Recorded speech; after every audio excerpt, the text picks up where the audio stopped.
Bonsoir à tous. À la une de ce journal, la stratégie présidentielle de résolution de la crise anglophone est loin de convaincre l'opinion publique au Cameroun.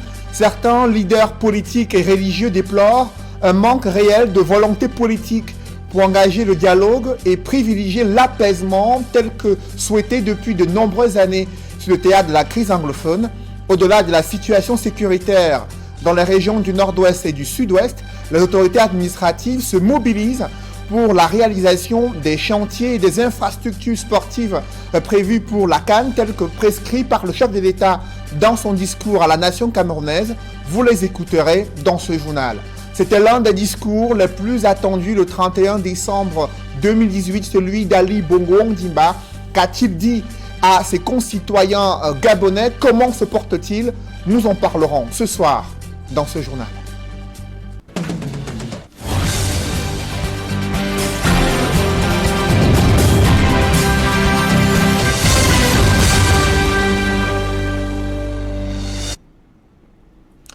Merci de suivre cette édition complète de l'information sur Equinox Télévision. Le président de la République a clairement indiqué que la situation sécuritaire dans les régions anglophones reste une préoccupation majeure pour ce septennat des grandes opportunités. Cependant, sa stratégie de résolution de la crise est loin de faire l'unanimité. Certains leaders politiques critiquent un manque de volonté politique de la part du chef de l'État pour engager le dialogue et apaiser les tensions dans les régions anglophones. Par contre, d'autres se montrent en phase avec la stratégie présidentielle mise en place afin de pouvoir dérouter les entrepreneurs de guerre et ramener la paix dans le nord-ouest et le sud-ouest. Réaction croisée dans ce reportage que signent Mathilde Akemazou et Sylvestre Hippolyte Zangaou. C'est le contexte qui prévaut dans les régions du nord-ouest et du sud-ouest qui retiendra l'essentiel de mon attention.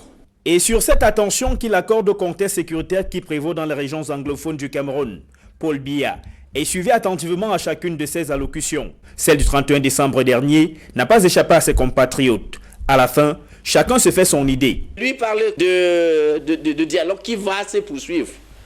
Ça a commencé quand?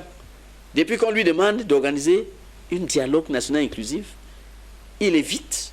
Il préfère envoyer des fonctionnaires en mission pour aller écouter des gens et venir lui dire. C'est ça le dialogue? Qu'il appelle ses enfants sur la table pour dire, bon, asseyons-nous, on discute de cette histoire. Mais qu'est-ce qui l'empêche? Avocat au barreau du Cameroun lui aussi, et militant du RDPC, du Lusatchou, soutient qu'en mentionnant le dialogue dans son discours du 31 décembre, Paul Biya rappelle simplement que c'est la voie qu'il a toujours privilégiée. Il y a beaucoup de gens avec lesquels le système, le gouvernement en place a déjà dialogué. Ces gens ne sont pas aussi des Camerounais. Il y a eu des missions, n'est-ce pas, qui sont partis un peu, n'est-ce pas, dans ces régions pour parler avec les gens. Ce ne sont pas aussi des anglophones. Il y a des gens qui parlent. Paul Biya a une nouvelle fois invité les membres des groupes armés à baisser les armes et à saisir la main qui leur tend à travers la commission de désarmement, de démobilisation et de réinsertion qu'il a créée. Auquel cas, les forces de défense et de sécurité recevront instruction de les neutraliser. Un discours qui sera contre-productif, selon Emmanuel Achou Agbo. Je vous ai demandé de déposer les armes. Ceux qui veulent déposer les armes, bon, on va s'occuper de ceux qui ne veulent pas, on va les mater. Ça fait 3 ans que nous écoutons ce discours. 3 ans qu'on paie, on continue à perdre les soldats, à perdre les civils. Je ne sais pas à quoi va nous mener ce genre de position. Comme il a créé une commission de désarmement, il a créé la commission de bilinguisme. C'est ces 2 commissions qui vont permettre l'apaisement. Mais vraiment, nous sommes en train de courir tout droit vers le mur. Là encore, les militants du RDPC battent en brèche et saluent l'initiative du président de la République. Moi, je pense que c'est une initiative, n'est-ce pas, vers la bonne direction. Parce que le chef d'État a d'abord dit déposer les armes. Cela veut dire mettre les armes à côté pour laisser la possibilité pour que les gens, pour parler avec les gens. Cette commission de désarmement, c'est ça son rôle. Donc, cela veut dire que si ces gens-là qui ont des armes déposent ces armes, c'est que la commission de désarmement maintenant sera ouverte à les accueillir pour en parler. Les avis sont donc divergents sur la gestion de la crise dite anglophone par Paul Biya. Il ne reste plus qu'à attendre pour voir si les mesures qu'il a annoncées le 31 décembre dernier apporteront finalement des solutions à la résolution de cette crise. Et l'archevêque métropolitain de Douala s'insurge contre la stratégie de la peur et de la terreur utilisée sur le théâtre de la crise anglophone. Monseigneur Samuel Cléda se dit incertain que la stratégie mise en place par le gouvernement puisse prospérer au regard des méthodes et des attitudes de la part de certains membres du gouvernement, le prélat qui a ainsi critiqué la gestion de la crise anglophone, appelant les dirigeants du pays, mais aussi les différents acteurs politiques impliqués dans la crise, à se concerter afin de pouvoir rétablir la paix et permettre aux populations de vaquer normalement à leurs occupations et leurs activités. Reportage Innocent Abega et Jean-Paul Chouniat.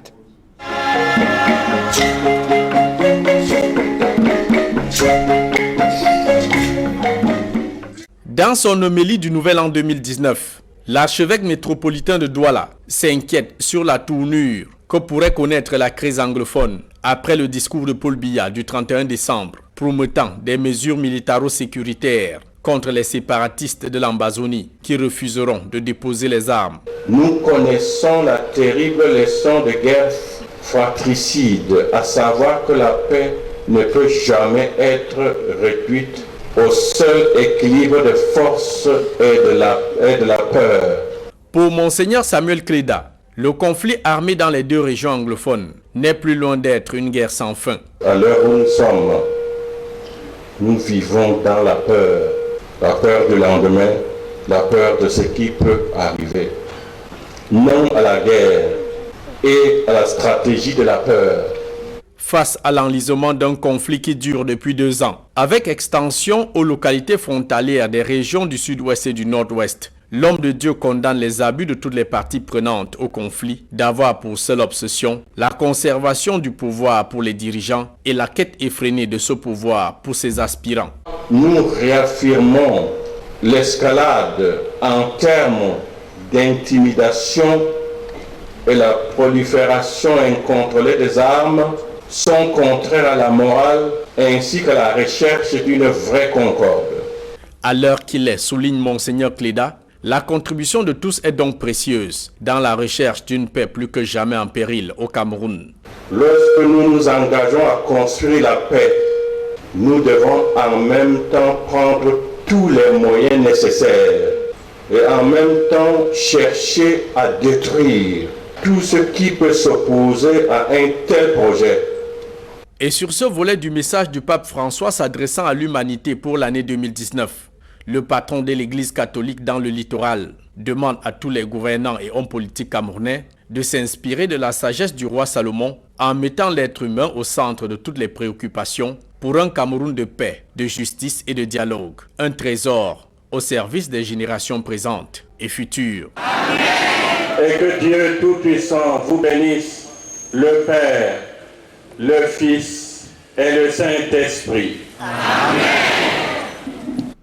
Et toujours dans cette actualité concernant le message du président de la République à la nation camerounaise, les autorités administratives se sont mobilisées et comptent le faire pour la réalisation des infrastructures sportives telles que le chef de l'État l'a prescrit dans son traditionnel message à la nation camerounaise. Le gouverneur du centre a suivi avec une attention particulière les axes stratégiques de la gouvernance en 2019, lesquels portent essentiellement sur la sécurité, la relance de la croissance économique et l'amélioration des conditions de vie des populations. D'autres précisions avec Marcelin Gansop. Certains de nos problèmes. Même si le président de la République a préféré parler du glissement de date plutôt que du retrait de la CAN 2019, il n'y a que la pression qu'il continue de maintenir afin que les différents projets soient livrés dans les délais sonne comme un appel à ne point baisser les bras et à rester plus que jamais mobilisés. Étant déjà président de site de Yaoundé, nous devons continuer à travailler pour déjà mener à terme tous ces projets. Parce que non seulement ces projets sont des projets des Camerounais, mais aussi il y a les voiries qui sont compris dans ces projets, il y a les aéroports qui sont compris dans ces projets, il y a les hôpitaux qui sont dans les hôtels. Donc tout ça améliore aussi dans le cadre de l'amélioration du cadre de vie de la population. Donc nous allons commencer toujours les descentes comme d'habitude à partir du mois de janvier, pour veiller à ce que les instructions du chef de l'État soient respectées. L'autorité administrative relève également pour s'en féliciter les autres engagements pris par le président de la République, qu'il s'agisse de la sécurité, de la poursuite du renforcement de la croissance, que du renforcement du cadre et des conditions de vie des populations. Un triple défi soumis à la dure réalité de la crise socio-politique qui perdure dans le nord-ouest et le sud-ouest. Le chef de l'État a insisté sur la sécurité et qu'il est disposé, avec les gens de bonne volonté, de pouvoir donc arriver à mettre terme à ces problèmes. Le chef de l'État a insisté sur l'économie qui, pour le moment, est en train de s'améliorer, mais que les Camerounais aussi essayent de mettre la main dans la pâte pour encourager cet élan de progression. Nous avons vu un chef d'État qui a demandé à ces populations de l'aider parce que l'émergence doit être une cause nationale. Dans la région du centre, le vœu des populations est de voir les promesses présidentielles prendre la forme d'une matérialisation concrète sur le terrain. Le gouverneur et son état-major entendent jouer à fond leur partition afin que les fruits tiennent effectivement la promesse des fleurs. S'agissant de l'aspect sécuritaire, des fonctionnaires de police et des gendarmes se sont eux aussi mobilisés durant le réveillon de Noël afin d'assurer la sécurité des populations et des biens. Dans la ville de Douala, ils ont multiplié les patrouilles durant toute la nuit. Ils ont essayé de limiter les cas d'agression, de vol et de banditisme dans la capitale économique. C'est le constat que font nos reporters Warren Zede, Innocent Abega et Xavier Foka, embarqués parmi les forces de l'ordre et de sécurité durant le réveillon de Noël. C'est un grand reportage que je vous propose de suivre. Pendant la célébration de la Nativité, certains habitants de Douala ont été victimes d'actes d'agression perpétrés par des bandes de jeunes. Pour pallier à ce phénomène lors de la Saint-Sylvestre, un dispositif sécuritaire est prévu. Les dispositions sont prises depuis 18h. Je vais dire depuis 17h. Parce que c'est autour de 17h que nous avons procédé au rassemblement dans toutes les unités. On a déployé des hommes de ça sur le terrain et on a procédé à la tenue des postes de police parce qu'il faut d'abord sécuriser les bases avant d'aller sur le terrain. Et nous avons dégagé les patrouilles dans tous les points sensibles de notre secteur. Maintenant, nous sillonnons pour voir si les zones qu'on a positionnées sont effectivement là. La soirée s'annonce timidement dans la plupart des coins. Avant minuit, les rues de Douala sont presque désertes. Certains quartiers de la ville, comme ici au Ledi Photo Golden, sont toujours privés d'électricité. L'obscurité qui y règne donne des ailes aux agresseurs. Celui qui a fait les populations, allez voir le point s'agit, rendez compte. Ça va bien, monsieur Sandra, nous sommes pas loin de là. Cet état de choses renforce davantage la morosité observée dans le coin. À une cinquantaine de mètres de là, En aller et retour, ils sont des choses qui permettent quand même de rester. Parce que les choses il n'y a pas. à quelques heures de la nouvelle année, tout est relativement calme. Ceci pourrait tout de même changer une fois que les cloches de la nouvelle année auront retenti. Pour le moment, ça se passe bien. Mais c'est à partir de minuit que nous allons vraiment transpirer, comme vous le savez très bien. Les minutes s'égrènent tout doucement et enfin, c'est la nouvelle année. Le ton est donné à divers endroits, comme ici au groupement des sapeurs-pompiers de Ngodi. C'est l'euphorie. Ce sont des cris de joie.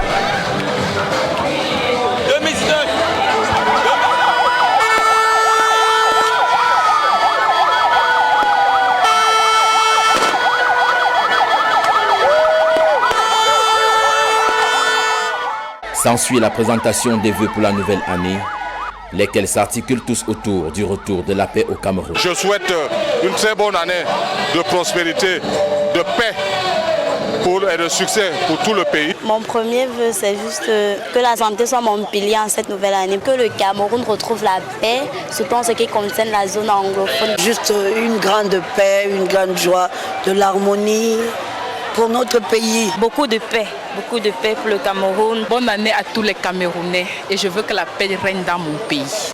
Après la messe, à chacun son programme. On va chanter, on va danser tous ensemble. Je vais aller personnellement continuer à prier. L'instant qui suit, les églises se vident Les rues presque désertes il y a quelques heures se saturent. La fièvre de la célébration de la nouvelle année gagne en intensité à plusieurs endroits. À la rue Koto, à la rue de la Joie à Deido, à Ange Raphaël ou à la rue des Pavés à Bonadibon, la musique bat son plein, les fêtards se trémoussent chacun comme il peut. Les tables sont remplies de boissons de toutes sortes, rendant l'ambiance encore plus belle. Et comme chaque chose a son versant, des cas de délinquance ou d'incivisme sont au rendez-vous.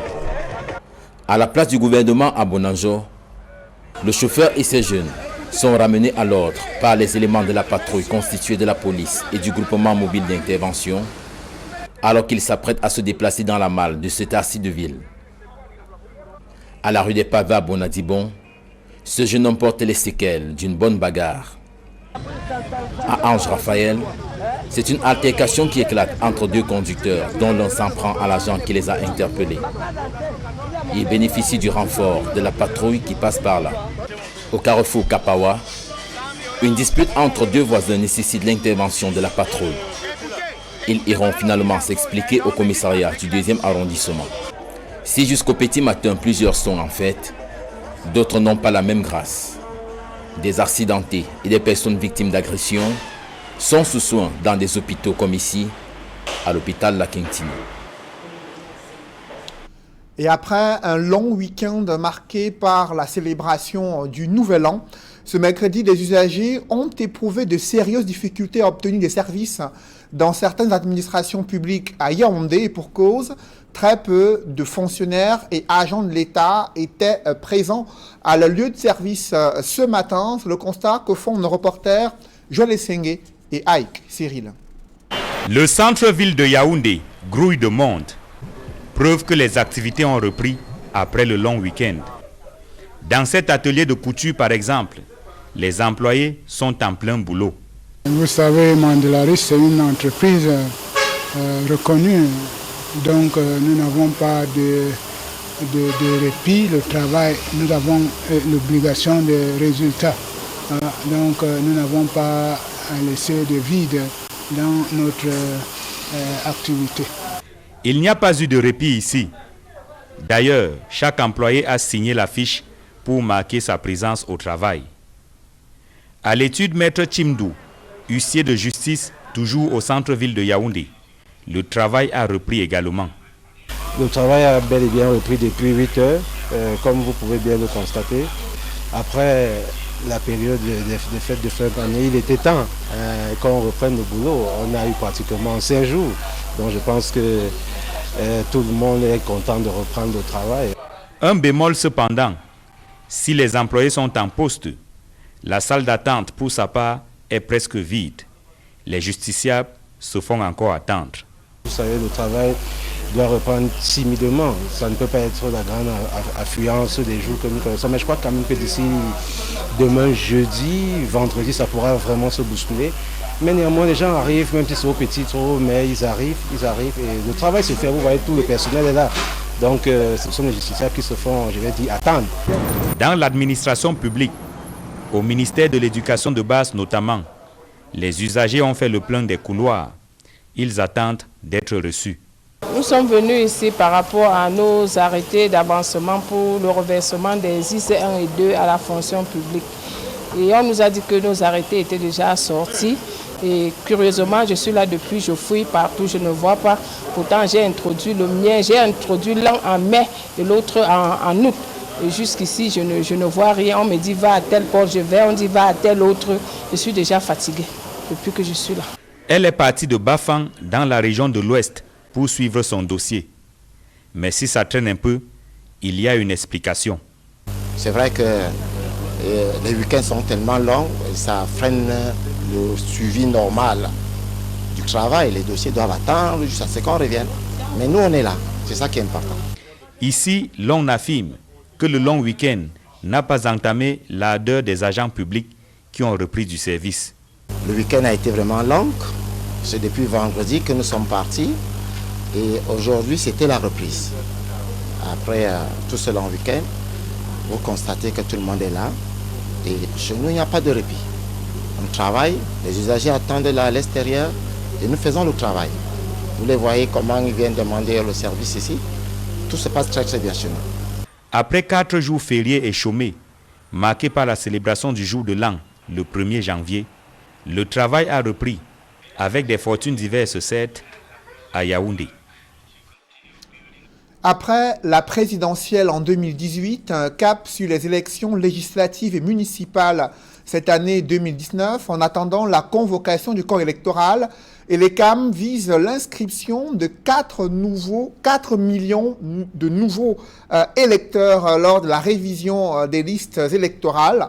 Les inscriptions sur le fichier électoral sont d'ores et déjà ouvertes. Le directeur général des élections a fait le constat à Anfou et à Yaoundé.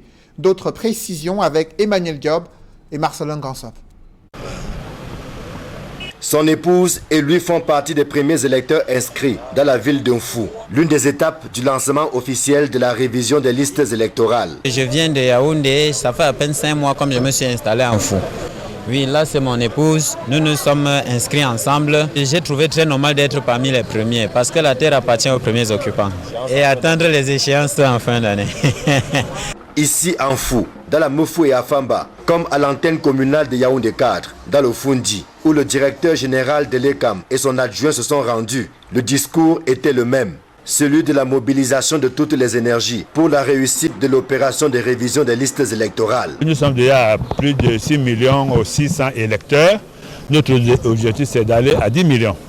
Donc c'est pour dire que nous allons intensifier les inscriptions pour arriver à cette fin. Nous allons faire aussi des grandes campagnes de sensibilisation à travers le territoire national, dans les radios publiques, privées et puis par les affiches. Pour relever ce défi, l'ECAM compte certes sur son personnel, mais également sur l'implication de tous les autres acteurs du processus électoral. Notre commune ayant des accès faciles, on pourra se déporter porte par porte avec l'équipe de l'ECAM locale pour atteindre cet objectif. Quant au kit d'inscription, la direction générale de l'ECAM ne doute pas de sa haute fiabilité, gage d'un enrôlement de qualité. Nous avons les 1020 nouveaux kits de nouvelle génération. Moi-même, je suis impressionné par la fidélité de l'appareil parce que j'ai vu comment les empreintes sont bien prises, j'ai vu comment la photo est claire et je pense que nous avons fait des progrès en termes de qualité et de fidélisation, n'est-ce pas, de l'inscription. C'est le 1er janvier de chaque année que s'ouvre la révision des listes électorales. En raison de la fête de Nouvel An, c'est ce 2 janvier 2019 que l'opération a été lancée. Elle prend officiellement fin le 31 août ou dès la convocation du corps électoral en vue du double scrutin prévu cette année.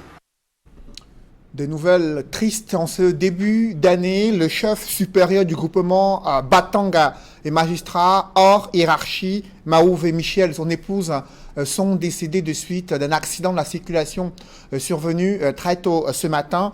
Il occupait des hautes fonctions au sein du ministère de la Justice au Cameroun. Le chef supérieur du groupement Batanga et magistrat hors hiérarchie, Maouve Michel, et son épouse, tués dans un grave accident survenu très tôt ce matin entre Kribi et Yaoundé. Et parlons de cette personne qui a été retrouvée suspendue au bout d'une corde. La scène macabre se déroule du côté de Banjoun, dans la région de l'Ouest. Le récit des faits avec le clerc Sakem. Ce premier jour de l'an 2019 a commencé en larmes au quartier Katila, dans la ville de Banjoun, région de l'Ouest Cameroun. Et pour cause, au bord de cette corde est suspendu le corps sans vie d'un homme qui aurait choisi cette voie pour se soustraire à la vie au moment où on célébrait la nouvelle année. C'est très tôt le matin que les enfants de la concession font la macabre découverte. Fotso Wafo Madar partageait cette maisonnette avec sa génitrice absente au moment des faits. Le défunt est présenté dans son entourage comme un jeune homme pas très social. Il vivait avec sa mère et de temps en temps la maman lui laissait la gestion de sa boutique. Il y a 2 mois, la maman est partie à Yaoundé. En rentrant, toute la boisson qui était dans sa boutique était partie. Meda a simulé une folie pour expliquer le fait que l'argent n'existe plus. Et comme toute maman, elle a crié et après, elle s'est dit c'est l'enfant. je vais encore le réadopter. En allant à Yaoundé il y a 2 semaines, elle a sorti toute sa boisson, elle a mis à l'intérieur là. Malheureusement pour elle, elle a laissé la clé à Méda. Le 24, on m'a fait part du fait que Méda a tout vidé. Actuellement, il n'y a ni boisson ni casier vide. Et sa mère étant en train de rentrer, il a vu qu'il ne peut plus essuyer cet affront-là. Il a préféré nous présenter la scène que vous voyez là. Âgé d'une quarantaine d'années, Fotso Wafo Madar était maçon de métier. Il laisse une famille éplorée. Une enquête a été ouverte par la gendarmerie de Banjoun.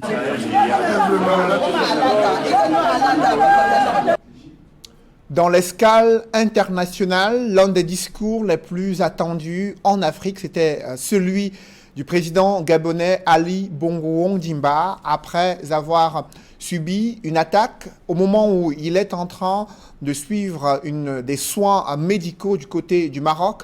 Le président gabonais s'est exprimé envers ses concitoyens. Il les a rassurés sur sa santé qui est de retour. Il a promis de rentrer au Gabon sans indiquer un calendrier clair, un discours assez bref qui a été capté par nos reporters Gladys Sidi. C'est son premier discours depuis son hospitalisation le 24 octobre à Riyad. Dans une vidéo de 2 minutes et 18 secondes, Ali Bongo Ondimba, visiblement amaigri, s'est adressé à la nation gabonaise depuis le Maroc où il poursuit sa convalescence. Mes chers compatriotes, Gabonaises, Gabonais, avant toute chose, permettez-moi de vous adresser à toutes et à tous, pour cette année nouvelle, mes meilleurs vœux de santé, de bonheur, de prospérité. Puissions-nous vivre en paix et dans la concorde comme nous l'avons toujours fait. Dans son discours, il a d'entrée de jeu évoqué la situation économique du pays, expliquant que 2018 a été marqué par la mise en place de mesures fortes pour retrouver l'équilibre budgétaire. Comme vous le savez, l'année 2018 a été marquée par la mise en place de mesures fortes pour retrouver l'équilibre budgétaire. Gabonaises, Gabonais, si votre bien-être m'importe, notre vivre ensemble me préoccupe tout autant. Car rappelons que la nation gabonaise est une et indivisible. Que vous serez toujours au cœur de mes préoccupations. Un autre fait ayant alimenté les débats au Gabon en fin d'année 2018, c'est l'état de santé du président Ali Bongo. Un sujet, dit-il, qui nourrit les discussions et fait l'objet de beaucoup de spéculations. Parlant d'une période difficile, le président gabonais a assuré aller mieux et dit se préparer à rentrer au Gabon sans toutefois préciser de date pour son retour. Cependant, et en quelques mots, d'évoquer un sujet qui, je le sais, a nourri des discussions et fait l'objet de nombreuses spéculations. Il est vrai que j'ai traversé une période difficile, comme cela arrive parfois dans la vie. Cette épreuve, je l'ai surmontée grâce à Dieu, aux personnes qui m'ont entouré, ma famille en particulier, mais aussi grâce à vos témoignages de soutien. Aujourd'hui, comme vous pouvez le constater, je vais mieux et me prépare à vous retrouver très vite. Plus que le fond du discours, c'est la forme de cette prise de parole qui était scrutée. Ali Bongo ne s'était plus exprimé officiellement depuis son hospitalisation en Arabie Saoudite au mois d'octobre. Cependant, cette preuve de vie est loin de contenter l'opposition gabonaise qui émet toujours des réserves quant à sa capacité à diriger le pays. Je vous souhaite à tous et à toutes une excellente année 2019.